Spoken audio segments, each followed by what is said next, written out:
Good morning. मैं हूं doctor Zeeshan, orthopaedic surgeon. और आज हम बात करेंगे सर्वाइकल स्पॉन्डिलोसिस के बारे में, जो गर्दन के दर्द का बहुत ही आम कारण है। अगर आपके गर्दन में दर्द होता है, जकड़न है या हाथों में सुन्नपन है, तो ये वीडियो आपके लिए बहुत फायदेमंद है। वीडियो को अंत तक जरूर देखिए।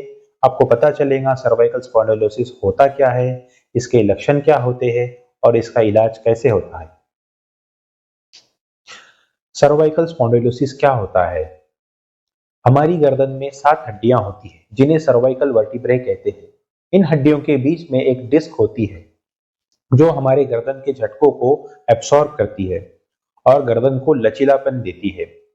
जैसे जैसे उम्र बढ़ती है या गर्दन पे दबाव पड़ता है, जैसे मोबाइल झुककर देखना या घंटों तक कंप्यूटर पे काम करना, इसके वजह से ये डिस्क और हड्डियां घिसने लगती है।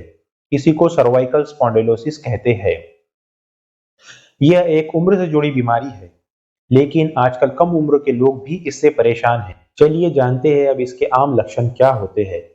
सबसे पहले गर्दन में दर्द या जकड़न, सर को दाएं बाएं या ऊपर नीचे घुमाने में दिक्कत होती है, उंगलियों में सुई चुभने जैसा एहसास होता है, शोल्डर या हाथों में सुन्नपन या झंझनाहट होती है, सर दर्द खास करके पीछे के साइड में होता है, कंप्यूटर या मोबाइल का थोड़े इस्तेमाल के बाद गर्दन भारी लगना, कुछ कुछ पेशेंट में चक्कर आते हैं या बैलेंस बिगड़ जाता है। अगर ये सिम्टम्स आपको बार बार हो रहे हो तो इसे नजरअंदाज ना करें, जल्द से जल्द डॉक्टर को विजिट करें। अब हम बात करते हैं बीमारी कैसे पता चलती है। डॉक्टर सबसे पहले आपके गर्दन की जांच करते हैं और आपके लक्षणों को समझते हैं। जरूरत पड़ने पर कुछ इन्वेस्टिगेशन किए जाते हैं, जिसमें सबसे पहले होता है एक्सरे, आपकी हड्डियों की स्थिति को जानने के लिए। दूसरा होता है एमआरआई, जो आपकी डिस्क और नसों में दबाव जानने के लिए किया जाता है। तीसरा होता है नर्व कंडक्शन स्टडी, जिसमें आपकी नर्व की कार्यक्षमता और नसों में बहाव जांचा जाता है। सीटी स्कैन बहुत रेयरली किया जाता है, कुछ स्पेशल सिचुएशंस में।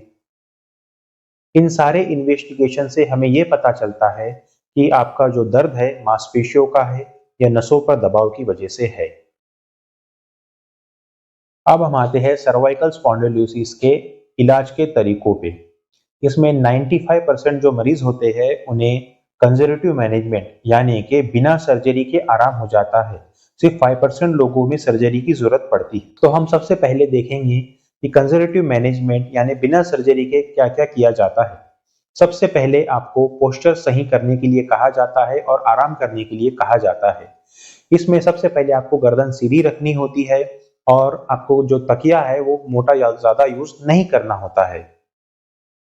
दूसरा हम आपको देते हैं कुछ दवाइयां, जिसमें एंटी इन्फ्लेमेटरी, पेन किलर और नर्व वाइटामिन्स होते हैं। तीसरा आपको गर्दन की कुछ एक्सरसाइज बताई जाती है। आपको कुछ फिजियोथेरेपी एडवाइस की जाती है, जिसके अंदर अल्ट्रासाउंड थेरेपी और आईएफटी भी होते हैं।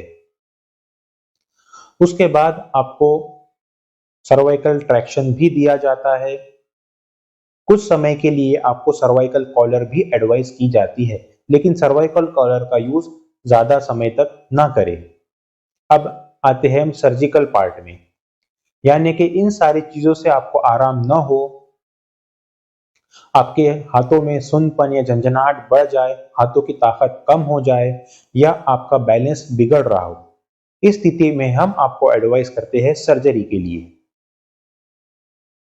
अब हम आते हैं हमें सर्वाइकल स्पॉन्डिलोसिस से बचने के लिए क्या क्या करना चाहिए। सबसे पहले मोबाइल को आंख की सीध में रखें, ज्यादा झुककर ना देखें, ज्यादा मोटा तकिया यूज ना करें, लंबे समय तक ना बैठे। अगर 30 मिनट से ज्यादा बैठ रहे हैं तो हर 30 मिनट में स्ट्रेचिंग एक्सरसाइज करें। दोस्तों, सर्वाइकल स्पॉन्डिलोसिस कोई डरने वाली बीमारी नहीं है। इसका समय पर पहचाना जाए और इलाज किया जाए तो सर्जरी से भी बचा जा सकता है। अगर ये वीडियो आपको पसंद आया तो लाइक करें, शेयर करें और चैनल को सब्सक्राइब करें। और मुझे कमेंट करके बताएं अगला वीडियो आप किस टॉपिक पर देखना चाहते हैं। तब तक धन्यवाद। मैं डॉक्टर जीशान, मिलते हैं आपसे अगले वीडियो में।